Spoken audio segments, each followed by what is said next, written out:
మోసానికి 12 మాసాలు.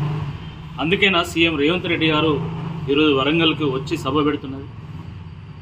మళ్ళీ దాని పేరు విజయోత్సవ సభ, అది కూడా మా ఊరుగల్లులో.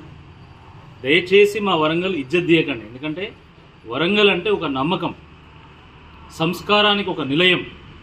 కానీ ఆ రోజు వరంగల్ డిక్లరేషన్ పేరు మీద ఒక పెద్ద మోసానికి ఇక్కడ బీజం వేసి వెళ్ళిళ్ళు. మళ్ళీ ఈరోజు ఇంకో మోసానికి తెరదీయడానికి ఈరోజు మళ్ళీ వరంగల్కి వస్తుంది.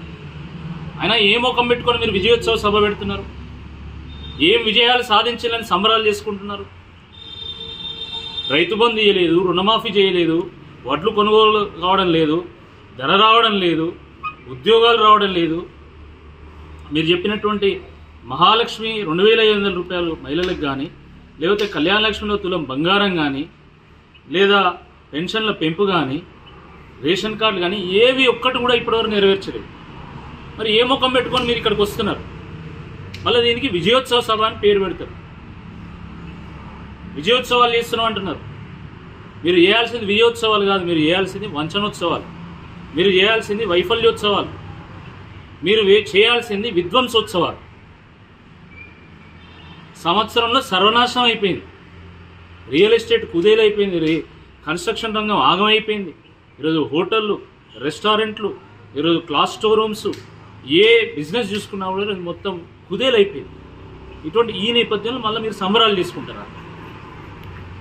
మీరు సంవత్సరీకం చేసుకోవాలి. ఎందుకంటే మీ పాలనతోని, మీ ప్రభుత్వం రాగానే పాలన అంతమైపోయింది, పథకాలు కథమైపోయింది, ప్రాంతం మీద ప్రజల మీద ప్రేమ మమకారం మొత్తం కథమైపోయింది. కాబట్టి ఏడాది మాసకం చేసుకోండి, పరిపాలనకు ఏడాది మాసకం, ఆ పేరు మీద మీరు సభలు పెట్టుకోండి. ఎంతో ఘోరం అంటే ఈరోజు ఈయన విజయోత్సవ సభ పెడతా అంటే ఒక్కడు కూడా రావడం లేదు, ఇక్కడ ఏ మహిళ కూడా రావడానికి సిద్ధంగా లేదు. కాబట్టి ఆశా వర్కర్లు, అంగన్వాడీ వర్కర్లు, హెల్త్ డిపార్ట్మెంట్కి సంబంధించినటువంటి వర్కర్లు, రకరకాల సపోర్ట్ స్టాఫ్, డ్వాక్రా గ్రూపు మహిళలు, వాళ్ళ లీడర్లు, సీఏలు, వీళ్ళందరినీ సమీకరించి ఈరోజు సభలో కూర్చోబెట్టే ఒక ప్రయత్నం చేస్తాం. ఇది వాస్తవం. దేనికోసం వస్తారు వాళ్ళు? ఏ ఒక్క హామీ నెరవేర్చలే.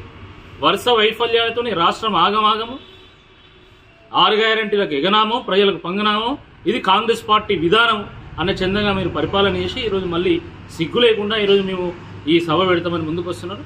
తప్పకుండా ప్రజలే ఈ సభ సందర్భంగా మీ వ్యవహారాన్ని నిలదీస్తారని చెప్పి ఈ సందర్భంగా నేను హెచ్చరిస్తాను.